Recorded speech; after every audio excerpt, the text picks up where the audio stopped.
Welcome to Same Spit, Different Face TV. Well, my opinions is facts, and if you don't like my opinions, you can start your own podcast. And it's free. So don't forget to spit on the like button, the subscribe button, and the notification. If you clicked on this video to hear about LIL DURK being picked up by the feds, I need you to hit the like button now. If you're new to the channel, hit the subscribe button now. By now, we know that co-conspirator one is LIL DURK, and I'll read something that basically was inside of the first indictment. It says, one, co-conspirator one will place bounty on individuals that co-conspirator one and other OTF members wanted to kill, including TB, as part of the bounty. Co-conspirator known and unknown, including defendant Winslow, would pay anyone who took part in the killing of TB and or reward individuals with lucrative music opportunities with OTF. Co-conspirator known and unknown, including defendant Wilson, would recruit others, including defendants Jones, Lindsay, and Houston.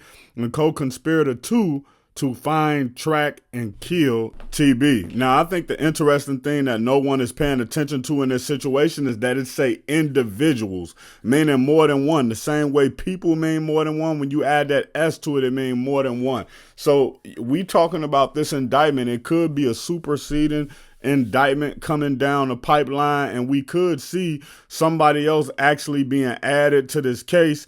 We could, and when I say somebody else, I mean somebody else like another victim. Now, one thing they've been posting, a lot of the OTF guys have been posting, a couple of guys, and basically saying that they rats, saying that they wore wires, saying that they told, saying that they did this and that.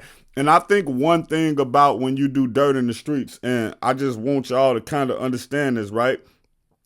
You shouldn't be doing crime at all. Stay away from crime. Take care of your family. Get you a job. Get you a lady.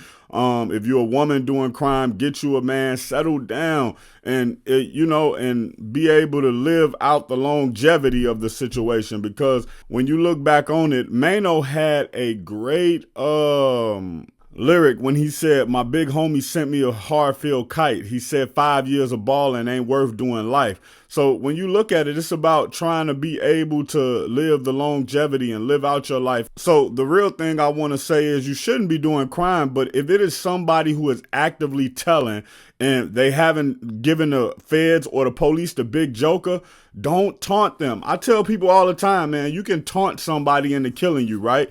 You could beat up somebody, and that person didn't want no smoke. You beat them up real bad. You broke their arm. You blacked their eye.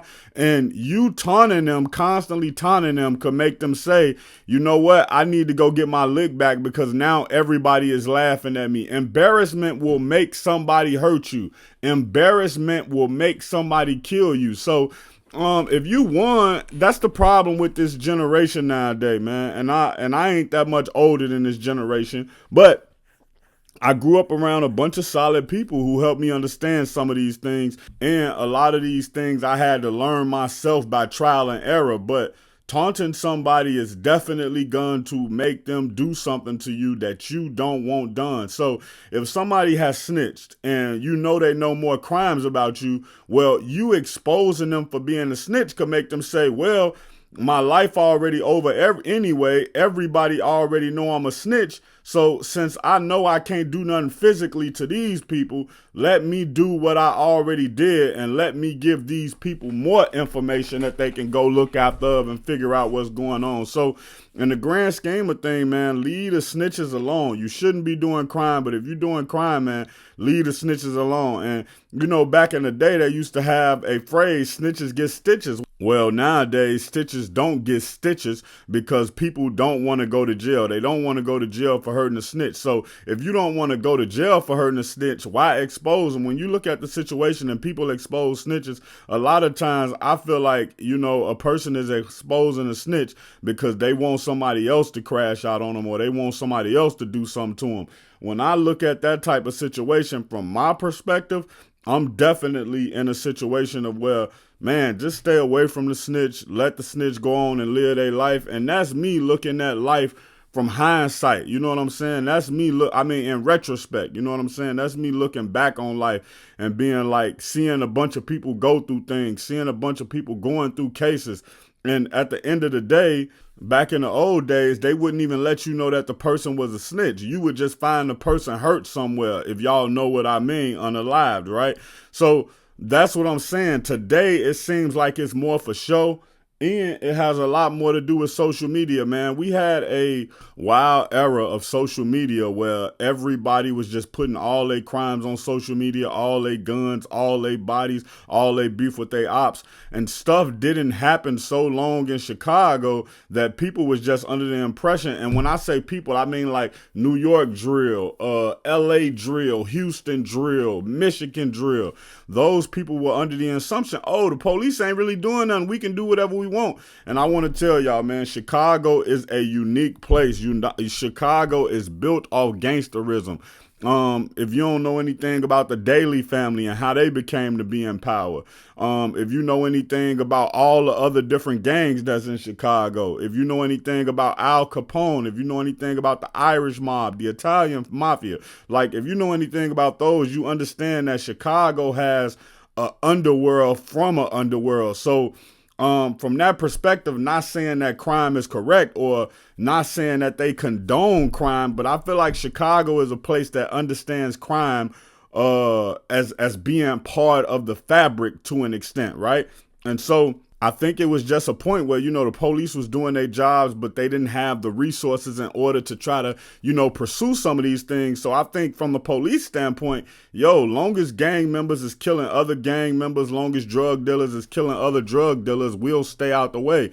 But then you started to have innocent people get hit. Then you started to have way too many bodies pop up. And now some of these things are getting national news. Like when that young girl, I think the day after she met Obama, she ended up getting killed in like a playground or something like that. And then you had the little kid got killed basically in the alley. He got shot like 4 or 5 times, something like that. Either way, he got killed. Rest in peace to both of them kids. And that gets national news, and then that changes the entire landscape of everything, man. And I keep telling y'all this, man, and nobody believes me. You're never gonna get away with killing somebody who's famous. You're never gonna get away with killing somebody who has a lot of money. You're never gonna get away with killing somebody who's a pillar of the community, meaning they well liked. You know what I'm saying? They doing things inside of the community. Now, if you killing just a little gang member who's smoking weed every once in a while, or you kill a gang member and all he do is just, rob people, or he's shooting, or he talking about his bodies, or his name has been caught up in murders from time to time, yeah, you're going to get away with killing somebody like that. But once you start targeting people who have fans, once you start targeting people who have people who depend on them, once you start targeting people who always out in the community and they giving back and they doing this and they doing that, hey, bro, they coming for you, because the people who love that person is not going to let that go. And especially, remember what I told y'all earlier, when you're taunting these people. Now, let's say street guy A get into it with street guy B, and then they mama basically know that both of them street guys. Now, let's just say that street guy A killed street guy B. Well, the mama may be able to come with the grips with, my son was out in the streets. He may have not done as much as these other people, but he definitely did what he did. He stood on his business, and I can accept the fact that, he went out like a, etc. I know it may sound stupid to some of y'all, but my purpose for saying that is the mama may just let that go and take it as, both of our sons was in the streets. Both of them was doing what they did. Hey, man, the streets will handle it. How do they handle it? I ain't even finna get up. I ain't even finna worry about it. It's in God's hand. But when you continue to taunt that person, you continue to say things about that person, you continue to make fun of that person, you can add the fuel to the fire of something that person mother probably would have let go, or that person brother would have probably let go. Listen, if y'all don't take nothing else from this video, remember that taunting and embarrassing people will make them do things they don't want to do. A scary person will kill you faster than a tough person, because a tough person know they always got the option to kill you. A scary person will feel like they have no other option but killing you, and that's why they'll kill you faster than a tough person. And that's the same thing. A person who is embarrassed will look for get back or try to hurt you faster than the person who's not embarrassed. Why? Because the person who's embarrassed feel like everyone else is paying attention to them. The person who embarrassed is feeling like everybody else got their eyes on them and they waiting on them to do something, and they not gonna have respect if they don't do nothing. That's how the embarrassed person is feeling. Check out my original Chicago hood movie in the end screen, No Time to Play Fair.